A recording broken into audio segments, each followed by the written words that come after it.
KPK sudah memberi peringatan keras kepada seluruh kepala daerah, hentikan hibah kepada aparat penegak hukum demi mencegah konflik kepentingan. Tapi di Lampung, justru beredar informasi dugaan hibah 35 miliar kepada Kejaksaan Tinggi. Yang lebih mengejutkan, isu ini muncul ketika kondisi keuangan daerah disebut sedang tertekan. Jika benar ada kebijakan seperti itu, pertanyaannya sederhana, apakah ini memang prioritas rakyat atau justru prioritas pemerintah? Menjadi gubernur bukan sekadar memegang jabatan. Menjadi gubernur adalah menentukan kemana uang rakyat dibelanjakan. Setiap rupiah APBD adalah amanah masyarakat. Karena itu, setiap kebijakan, anggaran harus memiliki dasar yang jelas, manfaat yang nyata, dan mampu dipertanggungjawabkan kepada publik. Namun, dalam beberapa bulan kepemimpinan Rahmat Mirzani Jausal, justru mulai muncul berbagai pertanyaan mengenai arah pengelolaan keuangan pemerintah Provinsi Lampung. Salah satu yang kini menjadi sorotan adalah informasi mengenai dugaan hibah senilai 35 miliar kepada Kejaksaan Tinggi Lampung.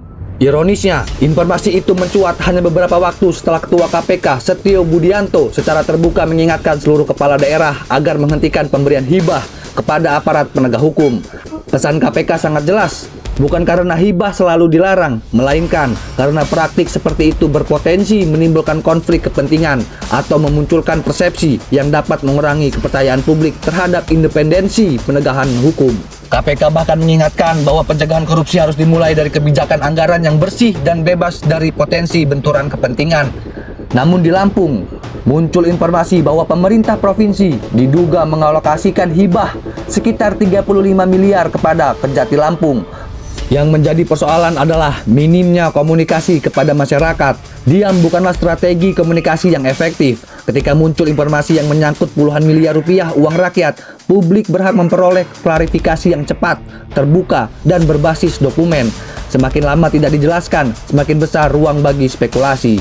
Dan ketika spekulasi tumbuh, yang dipertaruhkan bukan hanya citra pemerintah, tetapi juga kepercayaan masyarakat.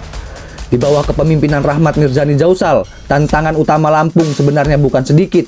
Masyarakat masih menunggu percepatan pembangunan infrastruktur, peningkatan pelayanan publik, penguatan ekonomi daerah, hingga solusi terhadap tekanan fiskal yang dihadapi pemerintah provinsi. Di sisi lain, pemerintah juga mengambil langkah pembiayaan melalui pinjaman dalam jumlah besar untuk membantu mengatasi defisit dan kebutuhan fiskal. Dalam kondisi seperti itu, publik tentu akan bertanya mengenai skala prioritas anggaran. Jika keuangan daerah sedang menghadapi tekanan, mengapa muncul informasi mengenai hibah dalam jumlah besar kepada institusi vertikal? Apakah kebijakan tersebut benar-benar menjadi kebutuhan paling mendesak dibanding program yang langsung menyentuh kepentingan masyarakat? Pertanyaan ini bukan serangan politik, ini adalah bentuk pengawasan publik terhadap penggunaan APBD. Karena ukuran keberhasilan seorang gubernur bukan hanya dari banyaknya program yang diumumkan, tetapi dari kemampuan menetapkan prioritas anggaran yang tepat, transparan, dan berpihak kepada kebutuhan masyarakat. Kini bola berada di tangan pemerintah Provinsi Lampung. Jika informasi mengenai hibah 35 miliar itu tidak benar, maka pemerintah perlu menyampaikan secara terbuka disertai data yang dapat diverifikasi. Namun jika memang ada kebijakan hibah tersebut, masyarakat juga berhak mengetahui dasar hukumnya, tujuan pemberiannya, proses penganggarannya, serta alasan mengapa kebijakan itu diambil di tengah kondisi fiskal yang menjadi perhatian publik. Karena pada akhirnya, kepemimpinan tidak hanya diukur dari slogan perubahan. Kepemimpinan diuji ketika pemerintah mampu menjelaskan setiap keputusannya menggunakan uang rakyat secara terbuka dan dapat dipertanggungjawabkan. Semakin besar kekuasaan yang dimiliki seorang gubernur, semakin besar pula kewajiban untuk membuka ruang akuntabilitas kepada masyarakat. Dan dalam negara demokrasi, kritik terhadap kebijakan publik bukanlah ancaman, melainkan bagian dari pengawasan yang sehat.